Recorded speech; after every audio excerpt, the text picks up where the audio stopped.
Now, I'm going to go through these slides reasonably quickly because, let me say, the pharmacological management hasn't changed that much. And a lot of these will be available through the National Heart Foundation 2016 Acute Coronary Syndrome Guidelines. And so we'll be looking a little bit about the guidelines, but mostly around what drugs we should be using and when. And like I said, they haven't changed much. So really, when you're talking about high risk, it's really about a statin and an antihypertensive, which is mostly an ACE inhibitor. And then if you've had a previous event, well, you're going to add some sort of antiplatelet agent to that. And that's still the mainstay of treatment. And we'll talk a little bit about beta blockers later on. But really, every person who's had an event should be on the triple therapy, plus or minus, depending on what other complications they have. So this is the position statement that says a lot of it. They are actually reviewing a lot of the documents through the National Heart Foundation. So, but if you click on this document, it's actually quite a small section towards the end about the long-term management, because a lot of this focuses on the acute management. But it's a good read and it got a lot of evidence around it. And so basically this is, what it basically says. ACE inhibitors for everyone, especially in patients with high risk of recurrent events, and start the therapy early, post-MI, as early as you can. And most people will come out on hospital with them. ARAs for those people who are unable to tolerate an ACE inhibitor. We'll go a little bit more about antiplatelet agents on the next slide. Now, if many of you are as grey as I am, we went through the wonderful ISIS trial, and beta blockers then showed their impact. And initially it was for 2 years after an MI. Now they're saying 12 months because the effect beyond 12 months is actually now questionable unless there are some particularly high risk aspects to it. And that's really, and then we should really be thinking more about the newer heart failure specific beta blockers, but that's people who've had significant necrosis, causing systolic dysfunction, or ongoing evidence of ischemia, and you're using it as an anti-angina agent. And really, the main benefit of beta blockers is actually preventing that sudden death while the heart's remodeling. Statin therapy for everyone. And I am going to talk a little bit about the PCSK9s. And then eplerenone, which now, is available for people that's been initiated in hospital, and predominantly for those people who have, again, systolic dysfunction and symptoms of heart failure. So I'm not going to go through a lot about each one, but I will mention the antiplatelets. And these slides, I'm happy to share them. So, feel free to contact the team if you want to look over them again. But really, dual antiplatelet therapy now is basically, commonplace in people who've already had an event. And notice that the last one, that considering, continuation of dual antiplatelet therapy beyond 12 months, if, you think their ischemic risk outweighs the bleeding risk. So, and, a lot of people do now remain on that dual antiplatelet therapy as such, but they've got to be on at least something. And this is important for when we talk later on. Now, the PCSK9s are a completely new drug. I mean, they're not standard therapy, but they're now finding a place in people who have, well, familial hypercholesterolemia. We know they have a dreadful prognosis. And so getting people on maximum therapy and bringing them right down, in fact, makes a huge difference. And last night, it was interesting hearing the preventive talk from a specialist from America who was talking very much about that long-term burden of LDL cholesterol and getting in early for familial hypercholesterolemia. But in Australia now, the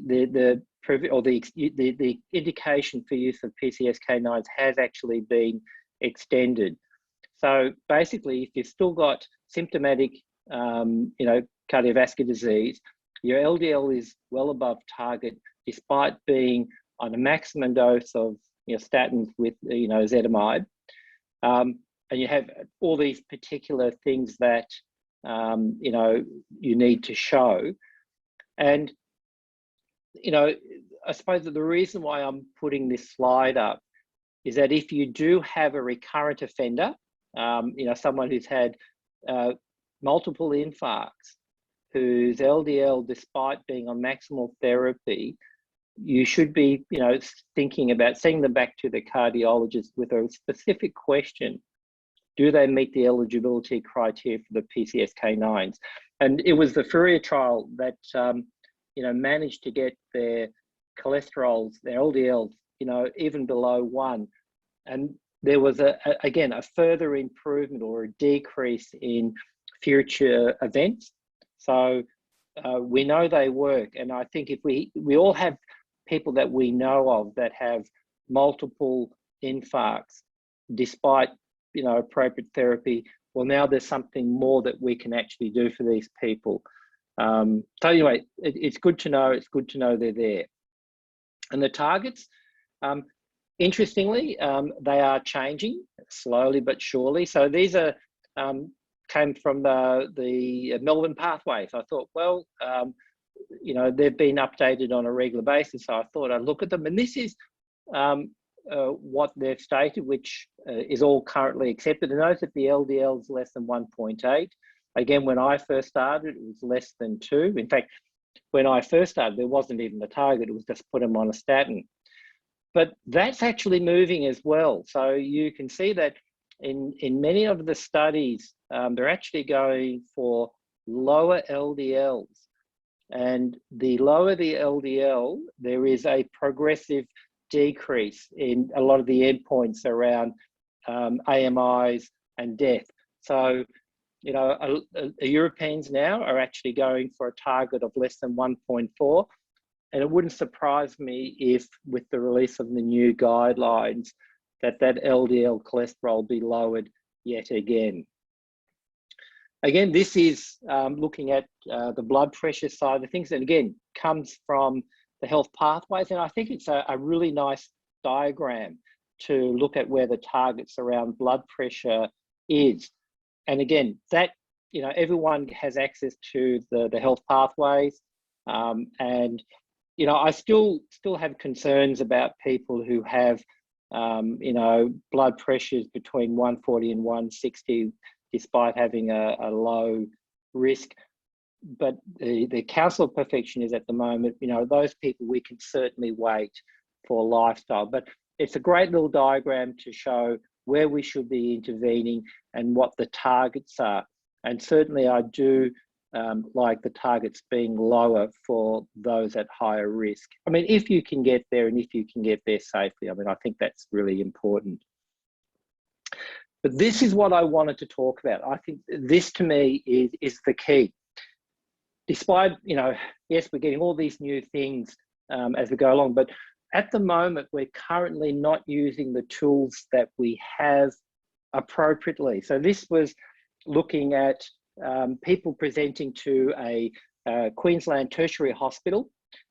This is people presenting with an acute coronary syndrome. And what they did is they put them into what risk category they would be on admission or presentation. You can see that 35% of people attending with acute coronary syndrome, on an absolute cardiovascular risk calculator would be at high risk. At 23% would be high risk. 1 in 3 will have already had an event. Now, I actually like to think of people who have a second event after a first event. I like to question, did I treat them appropriately? Is this a failure of primary care? But I want you to think of those two numbers, the 35%, the 20%. So more than half of the people presenting with acute coronary syndrome, either high risk or have had a previous event.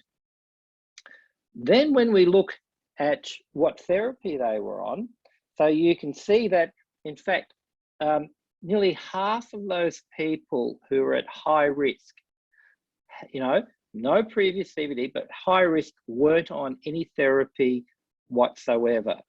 And we know the number needed to treat in this group is much, much lower than if you're talking about general primary prevention. And even if you look at people who've had prior CVD, now 7% on nothing in terms of post-event, 8% are only on one, 32% were on two, but not all three. And so only half of the people who've had a previous event were actually on all or appropriate therapy. So, we do have a lot of work to do. And unfortunately, a lot of this does in fact end up falling on us in primary care.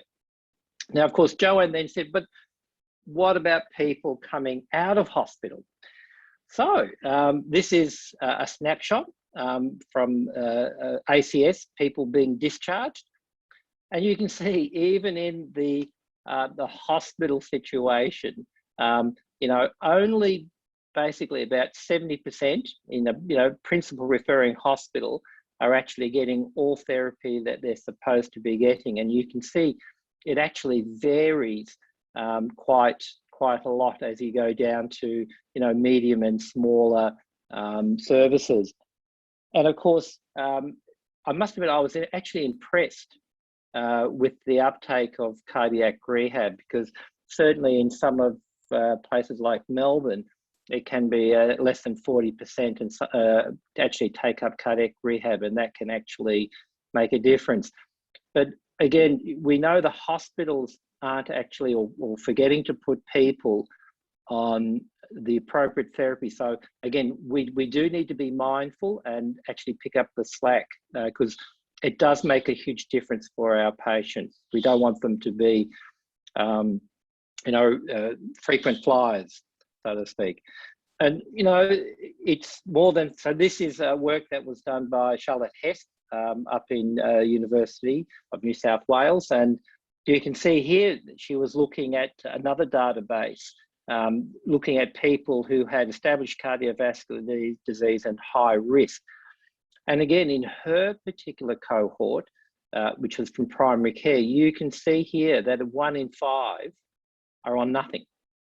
And certainly for people with established heart disease, that's negligent. We need to be working with those people. But when you look at down at who are on all guideline, again, it's only about half.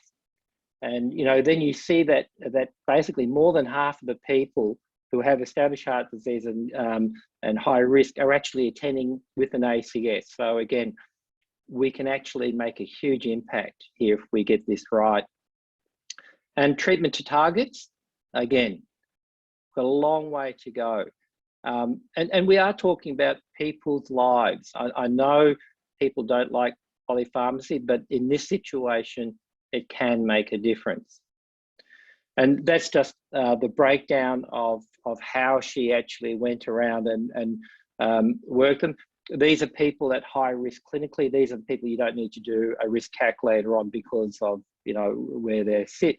But again, you can see there's a lot of work that needs to be done, and we need to keep at the, and I keep harping on this, but the heart health check should be also for people who've had an event. And this one is looking at, it's getting a bit old now, and it always frightens me. And sometimes I disbelieve it. But this is looking at persistence of people taking statins.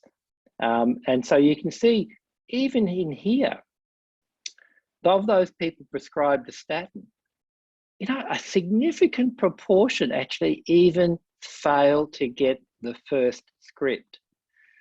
So again, we need to be mindful of people's attitude to medication, and we need to review them and actually ask them, are they taking the medication? Normalize it. There's a great little module that the Heart Foundation did around persistence of medication.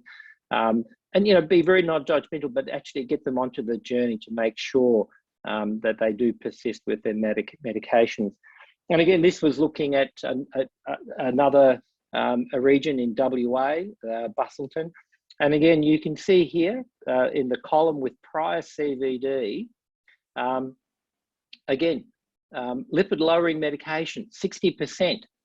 Well below where it should be, 60% on, an ACE inhibitor or BP lowering medication, and combined only about 46%. So again, a huge amount of work.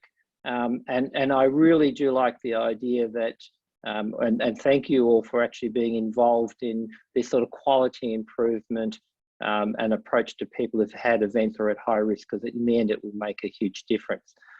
And this is where it starts to become powerful. So this is the tool that you have access to.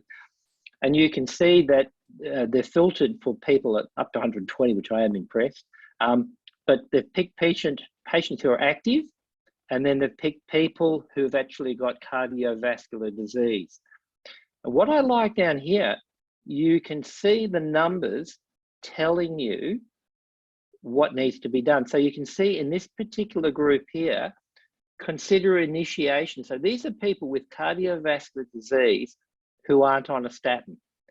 And so the number shows you right there.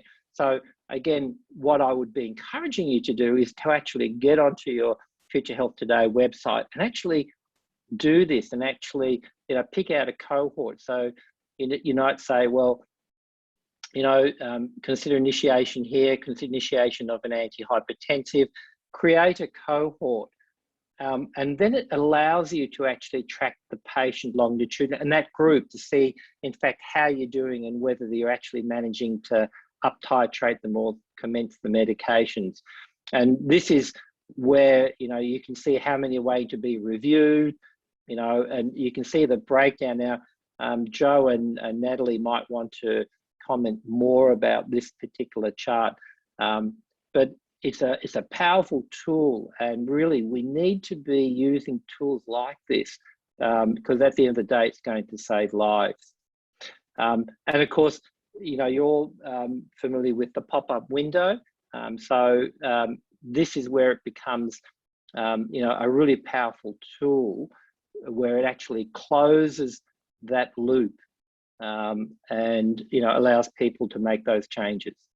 So again, they're the resources that I'd use for today's presentation, and there you go. I've done it. Did I do it in 10 minutes or not quite?